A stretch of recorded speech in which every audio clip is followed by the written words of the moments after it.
Salut les amis, j'espère que vous allez bien. En tout cas, moi ça va. Bon, bah écoutez, voilà, je sais pas si vous avez vu dans la description, j'ai décidé d'ouvrir cette petite chaîne pour parler, commenter, débriefer toutes les émissions de télé. Enfin, pas toutes, mais les émissions que je regarde personnellement. Donc, et il y a un peu de tout, hein. Il y a vraiment, il y a du sport, il y a les émissions de sport, il y a les émissions comme TPMP, koh des émissions de cuisine, des émissions très peu de télé-réalité, mais bon, je peux, je, je peux m'y mettre aussi, si un jour quelqu'un me le demande. Mais, euh, mais voilà, en tout cas, comme dans la description. Voilà, et là aujourd'hui, en tout cas, là maintenant, je vais vous parler de l'émission. Ah oui, tout avant tout ça, mes meilleurs voeux, une très bonne année 2021, en espérant que bien sûr elle sera meilleure que 2020 et que vous souhaitez le mieux, hein. Beaucoup de santé, la santé surtout, hein, et surtout avec tout ce qui se passe. Enfin bref, donc voilà. Et surtout aussi une deuxième chose, n'hésitez pas, si vous aimez, mettez un petit pouce bleu et n'oubliez pas de vous abonner, hein. Là, je viens de commencer la chaîne. Euh, Abonnez-vous, cliquez sur la cloche pour avoir toutes les notifications une fois que je mettrai une vidéo en ligne, car je vais en mettre du coup souvent par rapport aux émissions que je vais regarder. Donc voilà, là en tout cas je vais parler de l'équipe d'Estelle, hein. Je ne sais pas si tout le monde connaît, il y en a qui vont connaître, pas d'autres, mais bon, ceux qui ne connaissent pas, du coup c'est une émission qui parle de foot, enfin qui parle de sport, mais en grande majorité de football, avec quelques chroniqueurs autour de la table et qui parle de différents sujets, un peu à la TPMP, si vous regardez TPMP, ou je sais pas quelle autre émission, l'équipe du soir, si vous regardez l'équipe du soir, ou voilà. Enfin bref. Donc là, c'est bien l'équipe d'Estelle. Et le premier sujet qui était dans l'émission était Pochettino contre Tourelle. Donc, comme vous le savez, hein, la plupart, Tourelle s'est fait limoger, s'est fait licencier euh, juste avant les fêtes, hein, juste avant les fêtes, après une victoire d'ailleurs du Paris Saint-Germain, 4-0. Donc voilà, et la question était, est-ce que Pochettino sera ou est meilleur que Tourelle? C'est vraiment, je sais pas. Moi en tout cas, je vais donner mon propre avis à moi. Donnez-moi le vôtre si vous voulez, il n'y a pas de souci dans les commentaires. Il n'y a pas de souci en tout cas, si vous voulez faire des échanges, il n'y a pas de souci. Moi ce que je ne veux pas par contre, c'est tout ce qui est insultes, etc. Parce que ça, j'y répondrai même pas, je perdrai même pas mon temps dessus. Donc voilà, en tout cas, moi, Pochettino, voilà, je l'ai connu déjà en tant que joueur, bien sûr, au Paris Saint-Germain. Après, je l'ai connu en tant qu'entraîneur à Tottenham, parce que je ne vous cache pas, je ne l'ai pas suivi quand il a entraîné les autres équipes. Je crois qu'il a entraîné deux autres équipes avant Tottenham. Je ne me rappelle plus du tout le nom, mais bon, bref. En tout cas, voilà, je sais qu'il a fait de très bonnes saisons avec Tottenham. Il les a d'ailleurs emmenés jusqu'en finale de Ligue des Champions. Malheureusement, ils l'ont perdu. Et du coup, Tuchel, Tourelle, comme on dit, a exactement fait la même chose, hein. La dernière Ligue des Champions qui était un petit peu bizarre suite, bien sûr, à la pandémie, au virus, etc. Donc, ils ont réussi à se qualifier, comme aussi d'ailleurs Tottenham. Tottenham, quand ils se sont qualifiés, je crois que c'était contre l'Ajax Amsterdam, si je ne me trompe pas, ils se sont qualifiés. Ils ont fait un hold-up, hein, dans les dernières minutes, ils ont réussi à remonter un score et ils ont gagné. Je crois que, et si je ne me trompe pas, je crois que c'était un triplé de Lucas. Je, je peux me tromper, hein, mais dites-le dans les commentaires si je me trompe, il n'y aura pas de souci. Et donc voilà, mais de toute façon, c'est toujours la même chose. Un entraîneur, quand il arrive, on le voit grand, on le voit beau, on le voit ceci, on le voit cela. Et il y en a combien qui sont passés? Il y a eu Ancelotti qui est passé, il s'est fait virer. Il y en a eu tellement des. Moi, je suis supporter du PSG. Voilà, je suis supporter à 200% du PSG.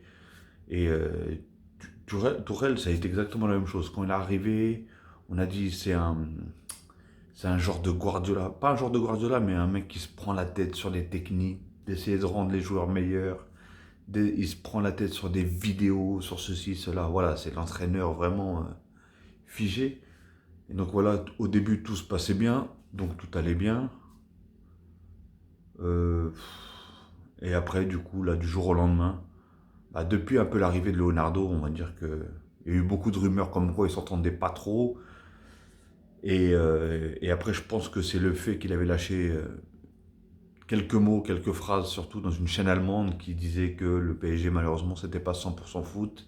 Il y avait beaucoup de politiques qui rentraient dedans, je sais pas quoi, etc. Je pense que ça, c'était la cerise sur le gâteau. Et voilà, depuis, regardez, après, juste après, il s'est fait dégager.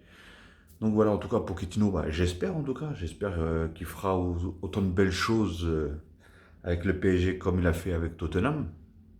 Maintenant, est-ce que va-t-il réussir à gérer les deux plus grosses stars qui sont actuellement, il faut dire ce qui est, hein. Parce que maintenant, eux, c'est les futurs, hein, c'est les prochains, hein. Parce que maintenant, les Cristiano Ronaldo et Messi, on n'en parle plus trop. Mais, et surtout, on va dire qu'ils ont ils ont un sacré ego, les deux, que ce soit Mbappé et Neymar. Donc, voilà, faut réussir à les tenir.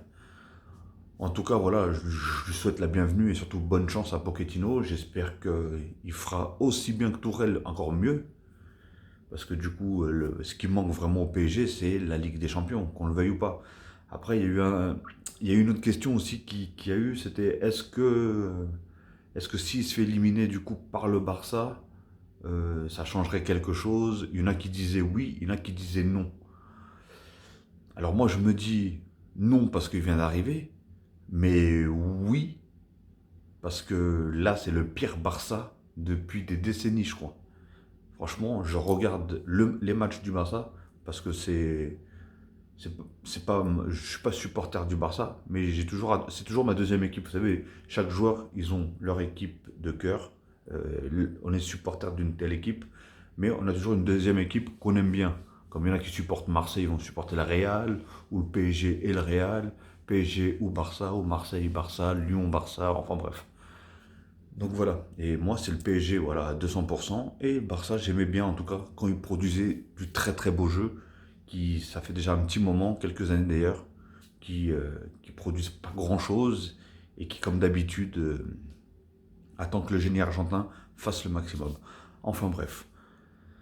Donc voilà, j'espère que Pochettino fera le nécessaire. En tout cas, on pourra jamais dire, en tout cas maintenant, qu'il est meilleur que Tourelle ou qu'il est moins bon que Tourelle. Faudra voir.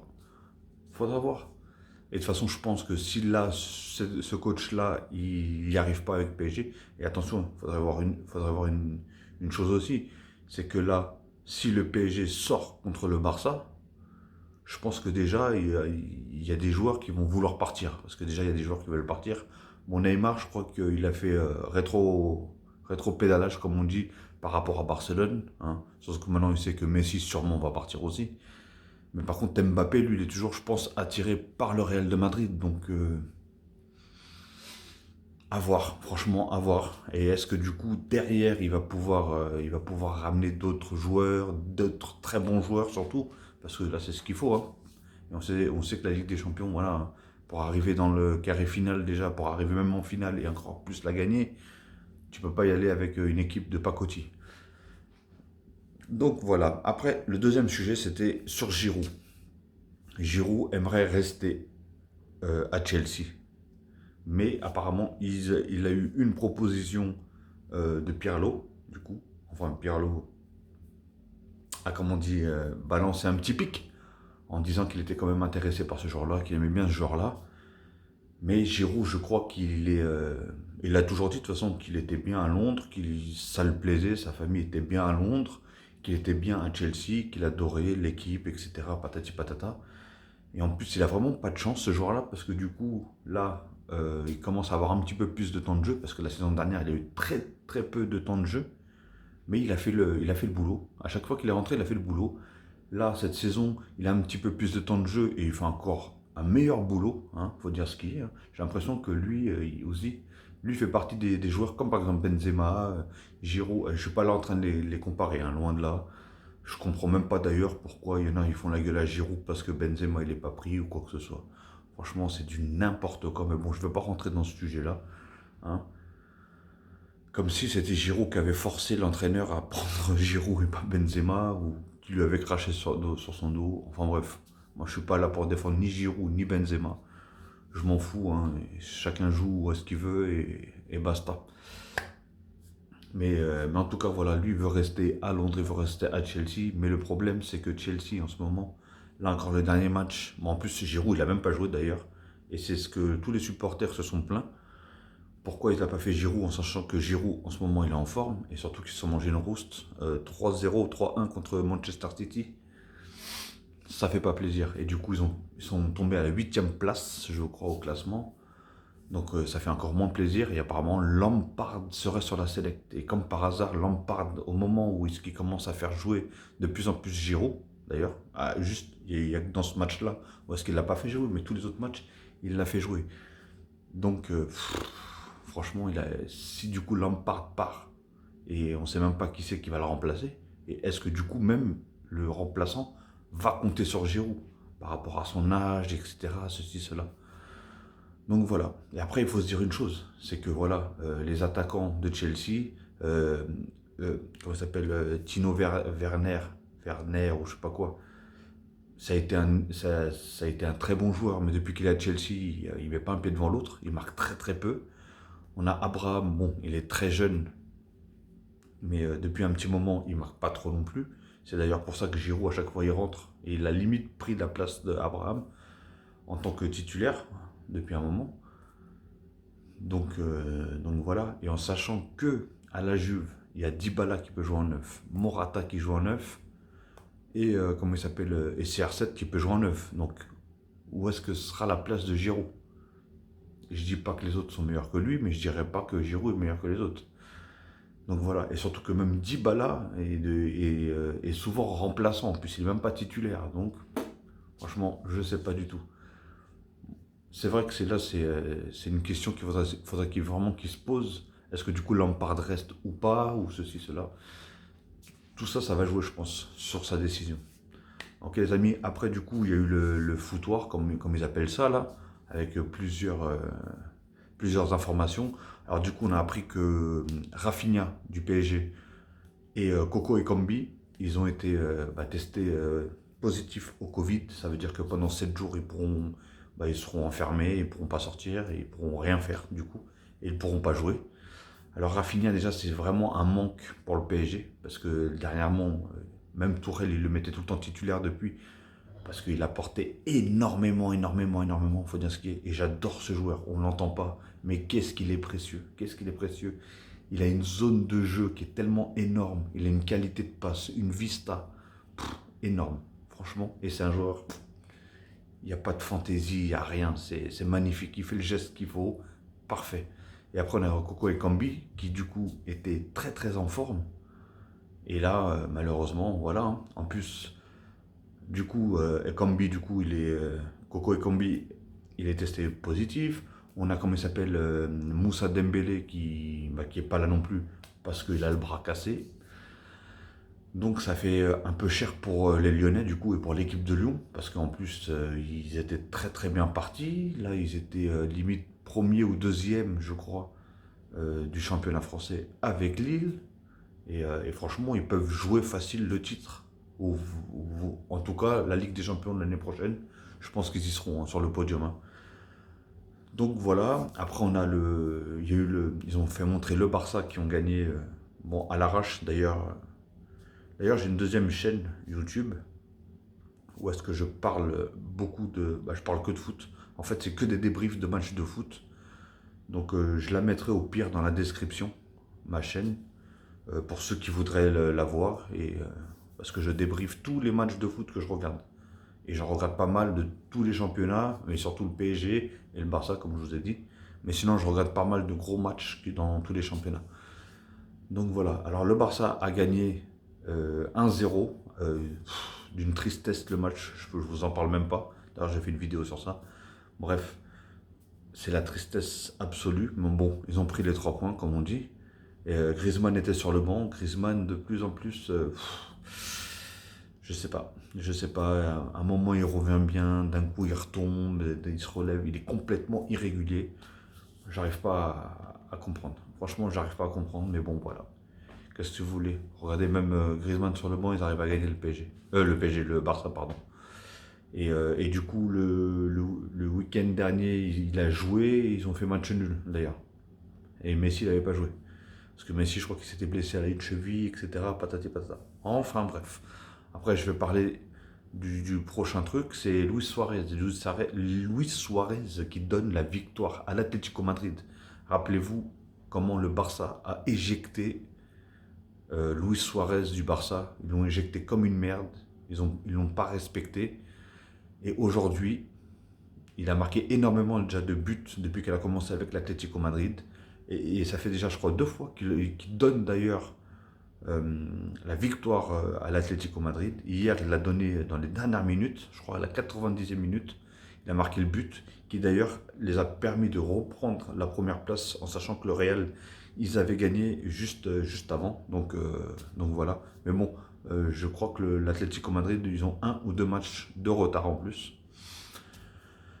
Donc c'est à voir. Bon, donc voilà, félicitations à Luis Suarez en tout cas. Et il a bien remonté la pente. Il s'est pas laissé abattre par le fait d'avoir quitté le Barça comme ça. Enfin, et je pense que voilà, il a l'écro et il a raison. Franchement, c'est El Pistolero quoi.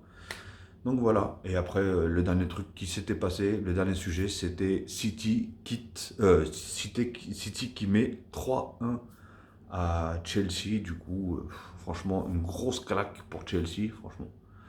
Et encore une fois, comme je vous en parlais tout à l'heure, c'était sans Giroud, ils n'ont pas fait rentrer Giroud, ça s'est beaucoup plaint. On a des joueurs comme N'Golo Kanté qui parfois ils sont vraiment très très en baisse par rapport à leur niveau.